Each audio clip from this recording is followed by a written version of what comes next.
بسم الله الرحمن الرحيم ياسين والقرآن الحكيم إنك لمن المرسلين على صراط مستقيم تنزيل العزيز الرحيم لتنذر قوما ما أنذر آباؤهم فهم غافلون لقد حق القول على أكثرهم فهم لا يؤمنون إنا جعلنا في أعناقهم أغلالا فهي إلى الأذقان فهم مقمحون وجعلنا من بين أيديهم سدا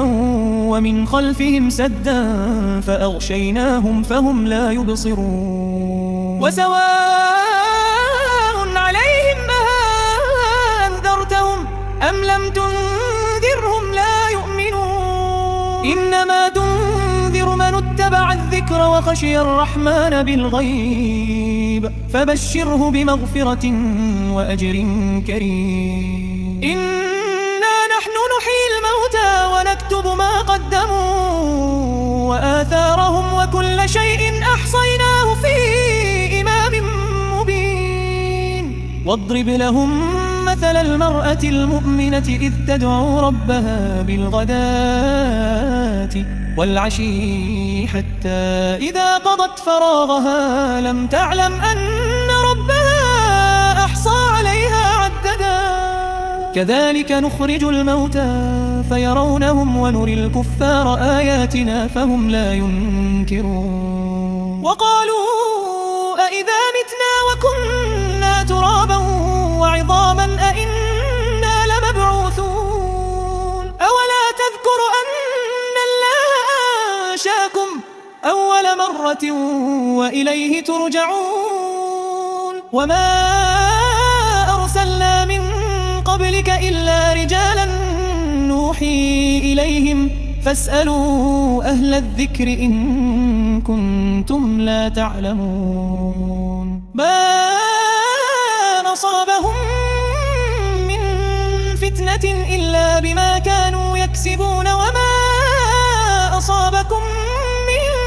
وبال فمن أنفسكم وأرسلناك للناس رسولا وكفى بالله شهيدا ومن آياته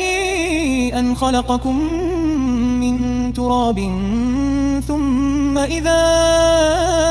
أنتم بشر تنتشرون ومن آياته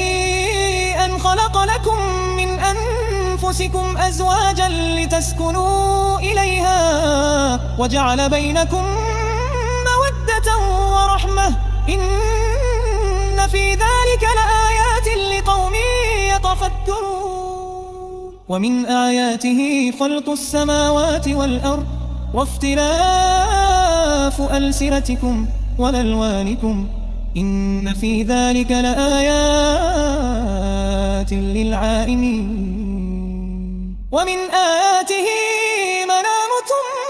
بالليل والنهار وابتغاءكم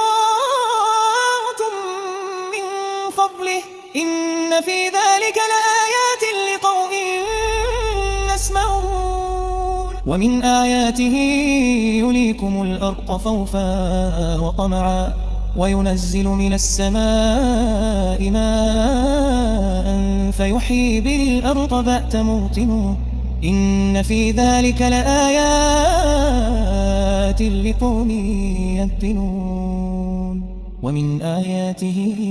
أن السماء والأرض يستخلفكم فيها وما فيها فإن في ذلك لآيات لقوم